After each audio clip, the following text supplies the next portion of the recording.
Did you know that over 70% of real English conversation uses simple grammar patterns?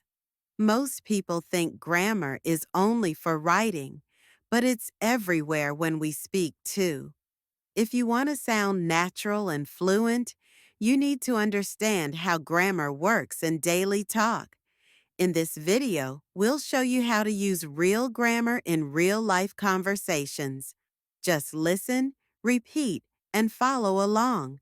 These are grammar tips you'll actually use today. Let's learn how grammar works in real conversations. You don't need to speak perfect English to sound natural, but using basic grammar helps people understand you better. This video will guide you through grammar you can actually use when talking to people. Not boring rules, just useful, everyday English. Listen, repeat, and try to use these patterns when you speak. With time, they will feel easy and natural. When you talk to someone, you usually start with a subject and verb. For example, I like tea or she works late. These short sentences are very common.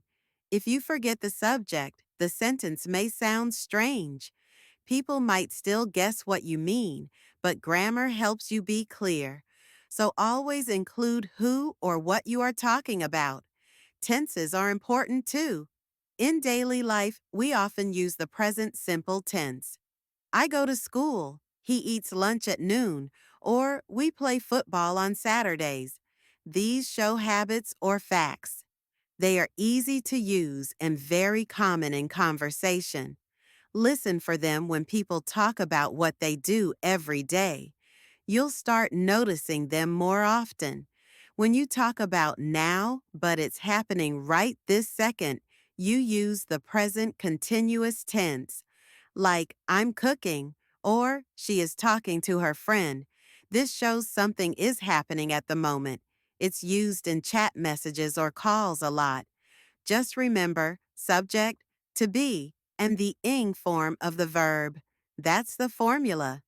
Sometimes you need to talk about the past. For that, you often use the past simple tense. I watched a movie, or he called me yesterday. These are complete actions that are finished. We use time words like yesterday, last week, or 2 hours ago to show when. These small words give the listener a full picture of what happened. Future plans also come up a lot in everyday talk. You can use will or going to. I will call you later, or we are going to meet at 6. Both are okay, and you will hear both often. Going to is more common when plans are already made. Will is sometimes used when you decide at that moment. Try to use both in small conversations. Questions are also part of normal talk. You can ask with question words like what, where, or how. For example, where do you live? Or what time is it? These start a lot of everyday conversations. Always remember to switch the word order. Put the verb before the subject when asking. It sounds more polite and correct. Short questions also happen a lot. People say, "Are you okay?" or "Do you need help?" These questions often use helping verbs like do, are, or can. The pattern is simple but powerful. Learning how to ask and answer them will help you in shops, on the phone, or at work. Listen for these and try using them more. In real life, we often answer with short sentences. If someone says, "Do you like pizza?" you can say, "Yes, I do," or "No, I don't." These short replies show correct grammar without being long. They're polite and natural. Many learners just say yes or no, but adding a little more sounds better. It shows your English is growing. Let's talk about negatives. To say something is not true, we add not. I do not like coffee, or she is not at home. In conversation, we often use short forms, don't or isn't. These are contractions. They make speaking smoother. Saying I don't know is easier and more natural than saying I do not know. People use contractions all the time in speaking. I'm, he's, there, we've, and more. These are just short forms of longer phrases. I'm means I am.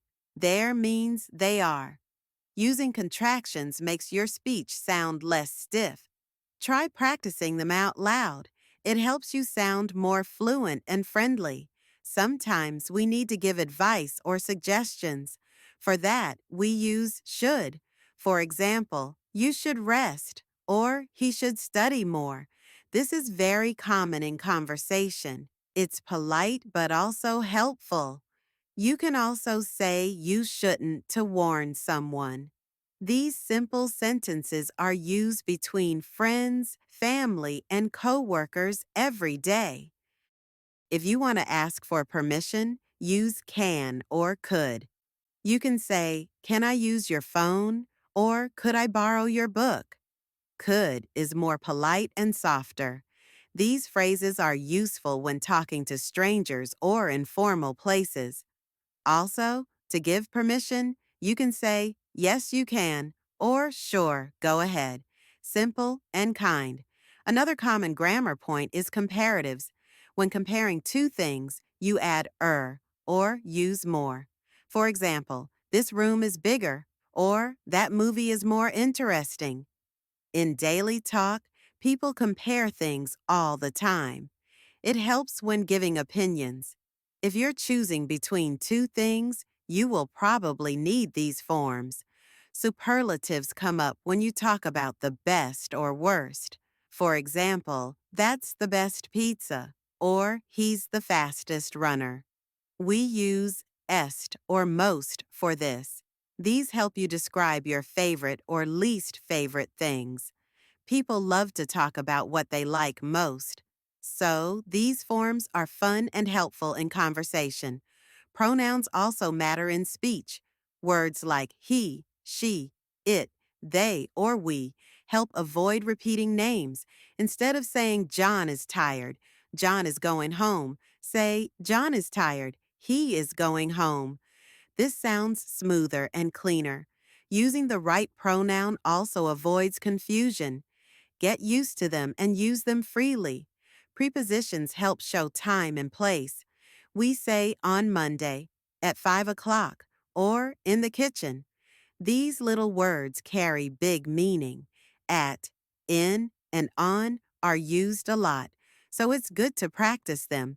They help the listener know when or where something happens. Listen for them in real conversations and copy what you hear. Let's talk about articles.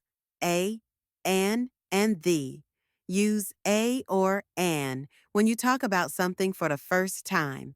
Like, I saw a cat. Use the when the thing is known. The cat was black. These small words help your sentence sound complete. Without them, it may feel like something is missing. So use them when needed. People also use modals like might, must, or would in everyday talk. I might go out later, or you must try this. These words show possibility, need, or choice. They are common in friendly advice or soft opinions. Listen for them in everyday chat or on TV. They make your speaking more natural and flexible. Tag questions also help continue a chat, like, "It's hot today, isn't it?" Or, "You like coffee, don't you?" These are small follow-up questions. They help keep a conversation going. You often hear them in casual talk. They show interest in the other person's opinion. Try adding them after your sentence now and then. Because is used to explain things. I'm tired because I didn't sleep well. You will hear this word a lot. It helps connect your ideas clearly. Other words like so, but, and do the same. They make your sentences longer and more natural. Use them to join your thoughts when speaking. Sometimes you want to say two things that happen together. Use while or when, like I was cooking while he was cleaning, or I was watching TV when she called. These are common in stories. When telling what happened, these little words help the listener follow. Try using them when you tell your own stories.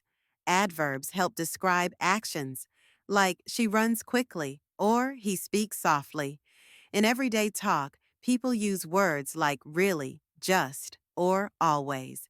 For example, I'm really tired or she just left. These small words add meaning. You don't need many, but using a few will help you sound more real and fluent. Everyday grammar is not about being perfect. It's about being understood and sounding natural. If you listen closely to how native speakers talk, you'll notice they follow patterns. They use short forms, simple grammar, and clear ideas. That's what this lesson gives you. It's real grammar for real conversations. You don't have to learn everything at once. Pick a few grammar points and try to use them today. Speak with a friend or even just talk to yourself in English. The more you practice, the more your grammar will improve. Grammar is not just in books, it's alive in every conversation you have. Keep going and enjoy the process. Nice job!